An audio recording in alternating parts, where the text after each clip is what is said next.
हिमालयको विशाल काखमा अवस्थित नेपाल प्रकृति, संस्कृति र साहसको अद्भुत सङ्गम भएको देश। विश्वका सर्वोच्च हिम शिखरहरूले सजिएको यो भूमि केवल पहाडहरूको देश मात्र होइन। यहाँ हजारौं वर्ष पुरानो सभ्यता, मौलिक परम्परा र विविध संस्कृतिहरू जीवित छन्। नेपाललाई विश्वभर हिमालयको राज्यका रूपमा चिनिन्छ, जहाँ प्रकृतिको भव्यता र मानव जीवनको सरलता एकसाथ भेटिन्छ।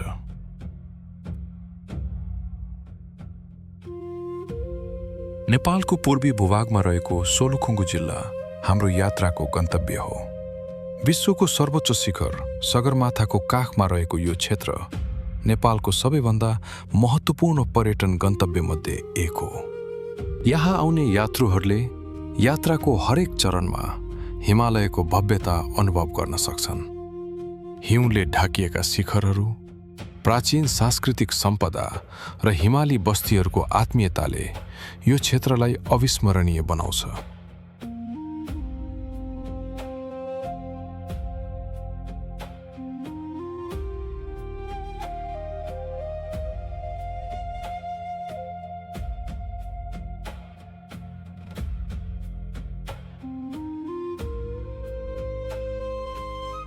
सगरमाथा क्षेत्रको प्रसिद्ध पर्यटकीय केन्द्र हो लुक्ला। यहीबाट सुरु हुन्छ विश्व प्रसिद्ध सगरमाथा पदयात्राको यात्रा। तेन्जिङ हिलारी विमानस्थल सगरमाथा क्षेत्रको महत्त्वपूर्ण प्रवेशद्वार हो।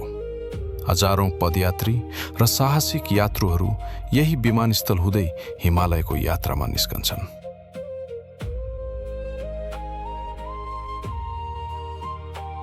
लुक्लाबाट अगाडि बढ्ने बित्तिकै प्रकृतिसँगको नजिकको सम्बन्ध सुरु हुन्छ। बाटोभरि देखिने हरिया पहाड, नदीका उपत्यका, स्थानीय बस्ती र हिमाली जीवनशैलीले यात्रालाई अझ अर्थपूर्ण बनाउँछन्। यस यात्रामा केवल हिमाल मात्र होइन, यहाँको संस्कृति र मानिसहरूको जीवन पनि अनुभव गर्न पाइन्छ। धार्मिक स्थल, खेती योग्य जमिन र साना हिमाली गाउँहरूले यो पदमार्गलाई अझ जीवन्त बनाएका छन्। लुक्लाबाट अगाडि जाने बाटोमा सामान ढुवानीका लागि मानिस र जनावर दुवैको प्रयोग गरिन्छ। हिमाली भूगोलमा यही परम्परागत प्रणालीले स्थानीय जीवनलाई निरन्तरता दिएको छ। दुधकोशी नदीको उपत्यकामा रहेको फाक्टिङ सुन्दर र आरामदायी विश्रामस्थल हो। यहाँका अतिथि गृह र स्थानीय आतिथ्यले यात्रुहरूलाई हिमाली यात्रामा आवश्यक आराम प्रदान गर्छ। लुक्लाबाट सुरु भएको यो पदमार्ग क्रमशः सगरमाथाको उचाइतर्फ अघि बढ्छ।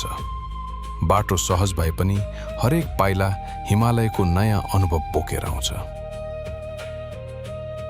मन्जुबाट सुरु हुन्छ नेपालको सबैभन्दा प्रसिद्ध संरक्षित क्षेत्रमध्ये एक सगरमाथा राष्ट्रिय निकुञ्जको यात्रा।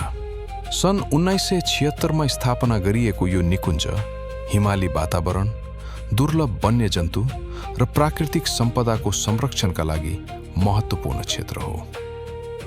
निकुञ्जभित्र प्रवेश गर्ने प्रत्येक यात्रुले आफ्नो विवरण दर्ता गर्नुपर्छ। नाम्चे बजारतर्फ जाने बाटोमा संसारभरका यात्रुहरू भेटिन्छन्। यो केवल एउटा पदमार्ग होइन, यो सपनाहरू पछ्याउँदै हिँड्ने मानिसहरूको साझा यात्रा हो। हरेक पाइला अगाडि बढ्दै जाँदा हिमालहरू अझ नजिक देखिन थाल्छन्। उकालो बाटो, बदलिदो भूदृश्य र हिमालयको मौन उपस्थितिले यात्रालाई अझ विशेष बनाउँछ। समुद्री सतहबाट करिब 3440 मिटर उचाइमा रहेको नाम्चे बजार खुम्बु क्षेत्रको प्रमुख केन्द्र हो।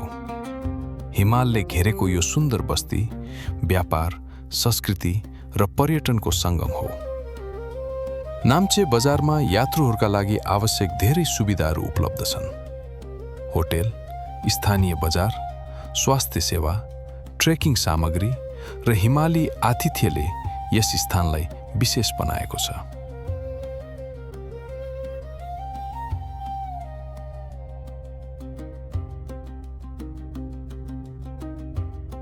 हिमालयको उचाइमा यात्रा गर्दा शरीरलाई वातावरणसँग अभ्यस्त बनाउनु आवश्यक हुन्छ। नाम्चे बजार ओरपरका हिमाली दृश्यहरू हेर्दै बिताइएको समयले यात्रुलाई अगाडिको यात्राका लागि तयार बनाउँछ। नाम्चे बजारमा रहेका बौद्ध गुम्बा र सङ्ग्रहालयहरूले यस क्षेत्रको गहिरो सांस्कृतिक पहिचानलाई प्रस्तुत गर्छन्। यहाँ धर्म, परम्परा र हिमाली जीवनशैली एकअर्कासँग जोडिएका छन्।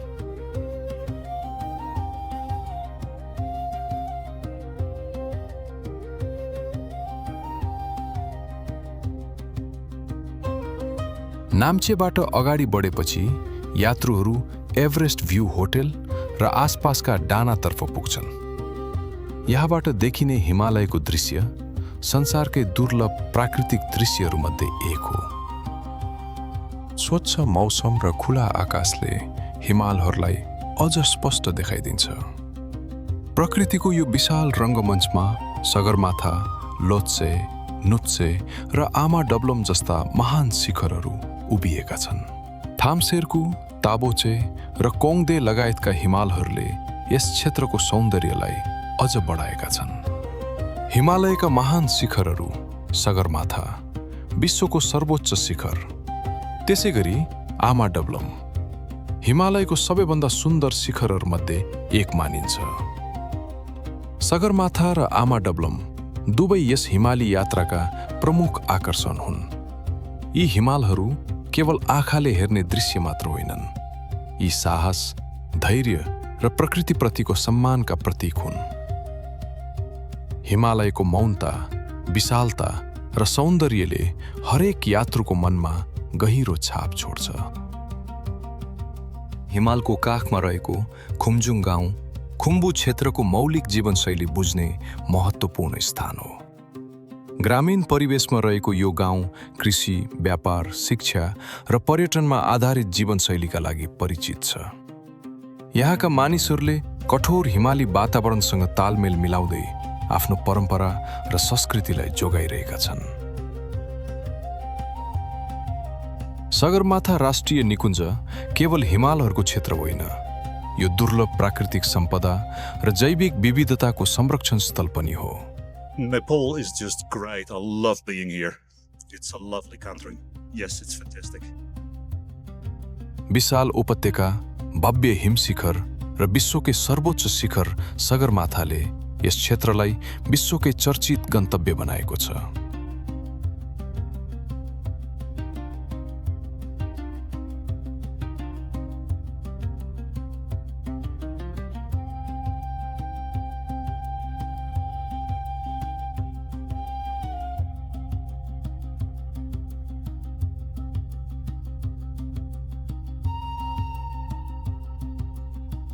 सगरमाथा राष्ट्रिय निकुञ्जमा उच्च हिमाली वातावरणमा पाइने दुर्लभ वनस्पति र वन्यजन्तुको संरक्षण गरिएको छ। यहाँ डाफे, कस्तुरी मृग, हिमाली थार लगायत धेरै दुर्लभ प्रजातिहरू पाइन्छन्।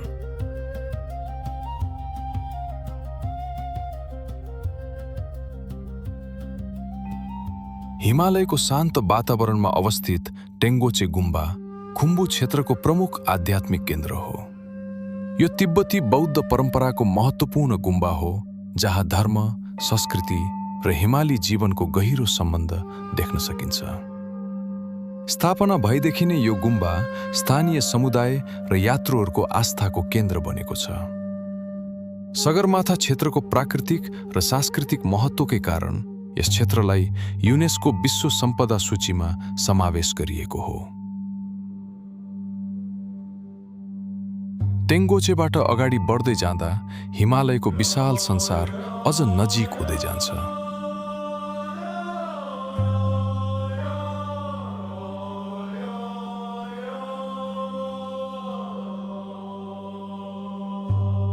बाटोमा देखिने आमा डब्लम, खुम्बु क्षेत्रका अन्य हिमशिखर र टाढासम्म फैलिएका हिमाली श्रृङ्खलाहरूले यात्रुलाई प्रकृतिको अनुपम सौन्दर्यसँग परिचित गराउँछन्।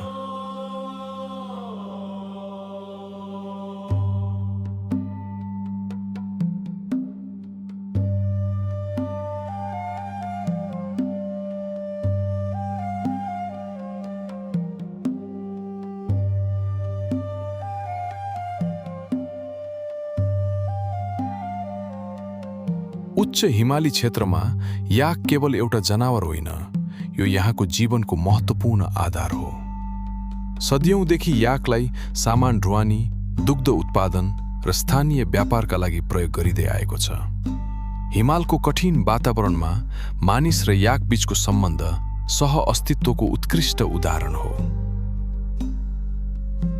तेङ्बोचे ट्रेकर र हिमाल आरोहीहरूको प्रमुख विश्रामस्थल हो। सगरमाथा आधार शिविर वा अन्य उच्च हिमाली गन्तव्यतर्फ जाने यात्रुहरू यहाँ केही समय बिताएर उचाइसँग आफ्नो शरीरलाई अनुकूल बनाउँछन्। यस पदमार्गका प्राकृतिक सम्पदाहरूले यात्रालाई अझ उज्यालो र स्मरणीय बनाउँछन्। हिमाल, नदी, वन र स्थानीय संस्कृतिको संयोजनले यो मार्गलाई विश्वकै उत्कृष्ट पदयात्रा क्षेत्रमध्ये एक बनाएको छ।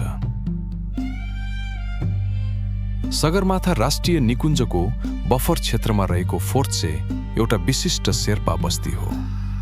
करिब 80 घरधुरी रहेको यो गाउँ हिमाली परम्परा, संस्कृति र आत्मनिर्भर जीवनशैलीका लागि परिचित छ।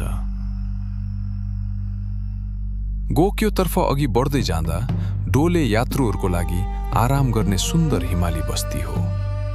उच्च हिमालको काखमा रहेको यो स्थानबाट देखिने प्राकृतिक दृश्यले यात्राको थकान बिर्साइदिन्छ।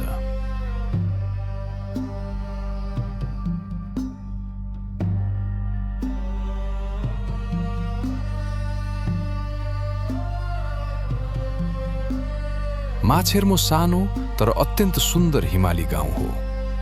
चारैतिरबाट हिमालले घेरेको यो स्थानले यात्रुलाई शान्ति र प्राकृतिक सौन्दर्यको अद्भुत अनुभव प्रदान गर्छ।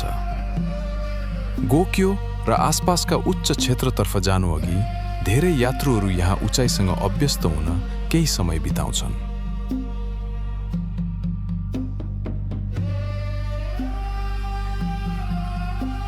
गोक्योतर्फ अघि बढ्ने यो पदमार्ग केवल एउटा यात्रा होइन, हिमालयसँग आत्मीय सम्बन्ध गाँस्ने अवसर पनि हो। चारैतिर फैलिएका हिम श्रृङ्खला, खुला हिमाली उपत्यका र शान्त वातावरणले हरेक यात्रुलाई प्रकृतिको नयाँ अनुभव गराउँछ। नजिकै देखिने हिमालका श्रृङ्खला, खुला उपत्यका र बाटोमा भेटिने स्थानीय जीवनले यस यात्रालाई अझ विशेष बनाउँछन्। हिमालयको हरेक मोडमा नयाँ दृश्य खुल्छ र हरेक पाइला प्रकृतिको अर्को सुन्दर अध्यायसँग परिचित हुन्छ।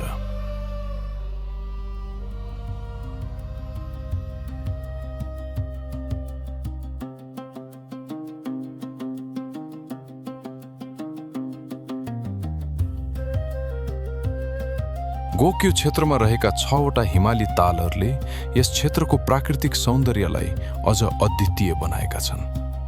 यीमध्ये पहिलो ताल आफ्नो निर्मल सौन्दर्य र धार्मिक महत्त्वका कारण विशेष मानिन्छ। स्थानीय समुदायले यी तालहरूलाई पवित्र मानेर श्रद्धाका साथ सम्मान गर्छन्। हिमालको काखमा रहेको यो दृश्यले मानिसलाई प्रकृति कति रहस्यमय र अद्भुत हुन सक्छ भन्ने अनुभूति गराउँछ। गोक्यो जाने क्रममा पहिलो, दोस्रो र तेस्रो ताल क्रमशः देखिन्छन्। हरेक तालले आफ्नो छुट्टै सौन्दर्य र शान्त वातावरण बोकेको छ। समुद्री सतहबाट करिब 4750 मिटरको उचाइमा रहेको गोक्यो गाउँ विश्वकै उच्च हिमाली बस्तीहरूमध्ये एक हो। कठिन भूगोलका बीच पनि यहाँका मानिसहरूले प्रकृतिसँग सहकार्य गर्दै आफ्नो जीवनशैलीलाई निरन्तरता दिएका छन्। गोक्यो पदयात्रा नेपालका सबैभन्दा लोकप्रिय हिमाली पदयात्रामध्ये एक हो। 5357 मिटर उचाइमा रहेको गोक्यो रिले यात्रुहरूलाई हिमालयको विशालता अनुभव गर्ने अद्भुत अवसर प्रदान गर्छ। यही उचाइबाट हेर्दा नेपाल किन हिमालयको राज्य भनेर चिनिन्छ भन्ने कुरा स्पष्ट हुन्छ।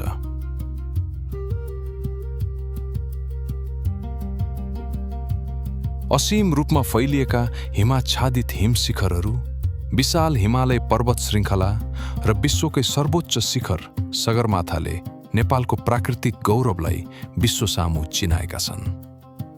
हजारौं वर्षदेखि सुरक्षित राखिएका प्राकृतिक सम्पदा, उच्च हिमाली भूदृश्य, प्राचीन हिम नदीहरू र अद्वितीय जैविक विविधताले यस क्षेत्रलाई विश्वकै विशेष प्राकृतिक धरोहर बनाएको छ। यही असाधारण प्राकृतिक महत्त्वका कारण सगरमाथा राष्ट्रिय निकुञ्जलाई सन् 1979 मा युनेस्को विश्व सम्पदा सूचीमा समावेश गरिएको हो।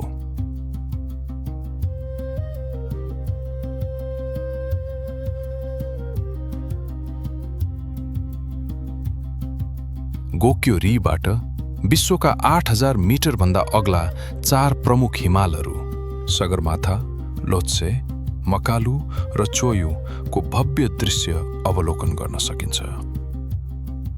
गोक्योका पवित्र तालहरू, वरिपरिका हिम श्रृङ्खला र शान्त वातावरणले यस क्षेत्रलाई अझ विशेष बनाएको छ।